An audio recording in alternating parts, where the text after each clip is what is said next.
طلعت بنفسها ترد على الفيديو المتسرب ليها. حبيبة رضا طلعت ترد على الفيديو اللي قالب ترند لحد دلوقتي، هي وشهاب الدين. فيديوهات كتير متسربة ليها وبتتباع بأسعار كبيرة جدا على ابلكيشن تويتر، وكمان قلب الدنيا على ابلكيشن التيك توك والانستجرام.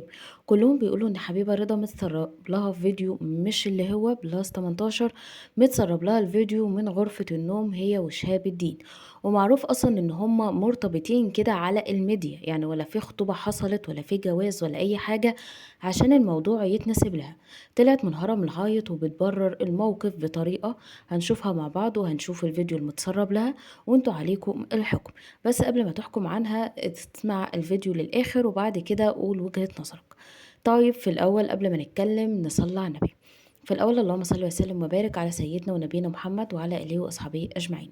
من ساعات قليلة أنا داخلة بسكرول عادي على ابلكيشن التيك توك، بشوف الأخبار، بشوف الترندات، لقيت الكل عمال بيبيع في الكومنتات. أي فيديو جايب ترند بيبقى هو حبيبة رضا. معايا فيديو حبيبة رضا من غرفة النوم، الفيديو المسرب لحبيبة رضا هي وشهاب الدين، وحاجات كتيرة جدا، والموضوع مقلوب عليهم والابلكيشن مقلوب عليهم على حتى صفحهم الرئيسية، اللي هو إيه الفيديوهات دي، انتوا طلعتوا كده، احنا كنا بنحترمكم. وبدأوا الناس يشتموا فيهم بطريقة فظيعة جدا. هما نفسهم طلعوا وقالوا هو في ايه اللي بيحصل، هما نفسهم مش فاهمين ايه اللي بيحصل. حبيبة رضا طلعت بنفسها وقالت انا مش فاهمة في ايه، انا بيتمنشن لي في حاجات انا مش فاهماها، هو في ايه حد يفهمني. وده اللي هي قالته بس على ابلكيشن التيك توك على الصفحة الرئيسية بتاعتها، وكانت عمالة بتعيط. اللي حصل بعدها ان انا ببص على ابلكيشن تويتر لقيت ان الدنيا مقلوبة هناك برضو، ناس بيبيعوا الفيديوهات بتاعتها بألوفات حرفيا، وبيتفاصلوا في الأسعار، 1000 لا 500 لا 1000 حلو انت هتشوف اللي عمرك ما شفته. وأسعار خصبة عالية بجد بجد، أسعار كبيرة لمجرد ان هو هيبيع لك الوهم. حرفيا مفيش ولا فيديو مسرب حقيقي لحبيبة رضا.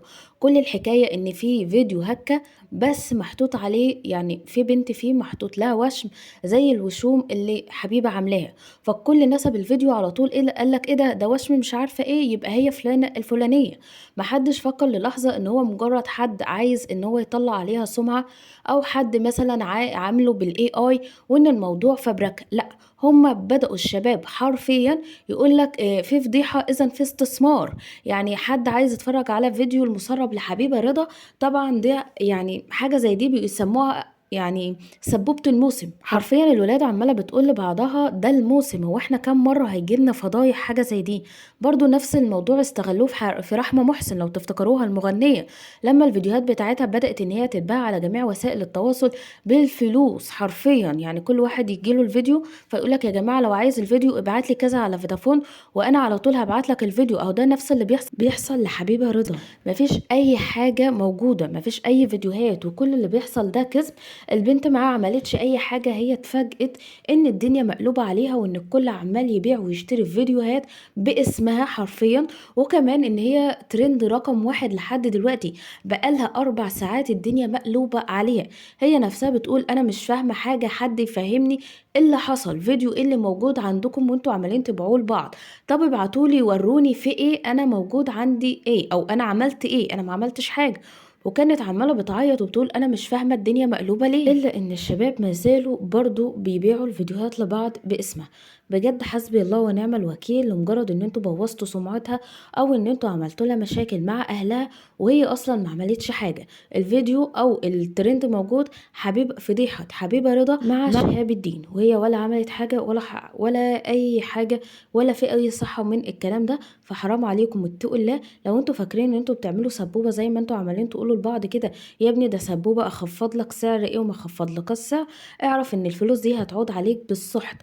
انت بتجيب فلوس من سبعة بنت ما عملتش اي حاجه، حتى لو عملت فانت مش من حقك ان انت تتاجر بحاجه زي دي. بجد حسبي الله ونعم الوكيل فيكم.